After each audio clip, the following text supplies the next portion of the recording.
Raquel Garrido, c'est un espoir, un nouvel espoir pour la gauche, quand même, ce résultat d'élection? Je trouve que c'est l'espoir pour une certaine façon de faire de la politique, qui est en fait cette lignée autour de Bernie Sanders aux États-Unis, Jean-Luc Mélenchon avec la France Insoumise, et maintenant Jeremy Corbyn. Pourquoi?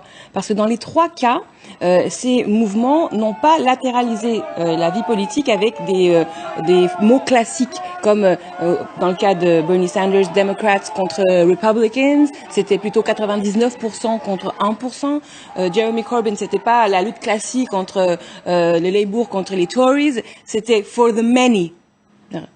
Tout le monde, en fait. The many, les plus nombreux, et not the few, c'est-à-dire pas les peu. Et ce peu, on retrouve étymologiquement le sens de oligarchie, c'est-à-dire le gouvernement des peu. Et cette façon de voir le monde entre, d'un côté, une petite oligarchie politico-financière et de l'autre côté, finalement, la grande masse, elle permet de générer des grandes majorités, des majorités bien plus amples que simplement gauche, qui est un mot qui, finalement, signifie peu de choses pour beaucoup de personnes aujourd'hui, malheureusement. Il y a beaucoup de courants dans la gauche. Voilà. Et Jeremy Corbyn, donc ça, premier point, il a très bien réalisé. Deuxième chose, il a à dessein visé aussi l'électorat dans la jeunesse, avec des modalités de campagne également nouvelles. Et là, je ne peux que me flatter du fait qu'il est copié, il a dit, il a avoué qu'il s'est inspiré du jeu vidéo que nous avions fait avec Jean-Luc Mélenchon, Fiscal Combat.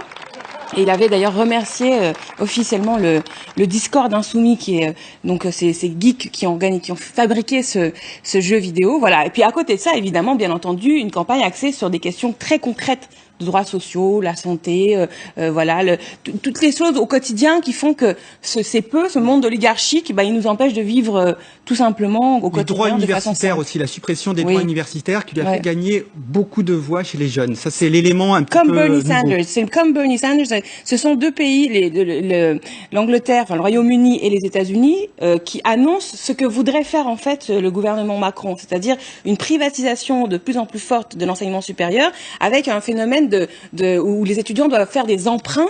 Et donc, ils se retrouvent à devoir investir des sommes pharaoniques juste pour étudier.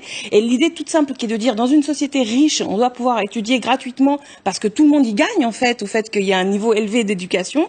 Ça, c'est quelque chose qu'avaient mis sur la table Bernie Sanders et Jeremy Corbyn. Et évidemment, nous, en France, là, on est dans une position plus en défense parce que ça existe pour l'instant encore, même si de plus en plus les frais de scolarité pour l'université augmentent. Il y a des branches de privatisation. Mais clairement, avec un prêt déjà rendu. Voilà, mais clairement, l'inspiration d'Emmanuel Macron est d'En Marche, c'est du côté de Londres. D'ailleurs, qui a nommé Emmanuel Macron pour être ambassadeur à Londres?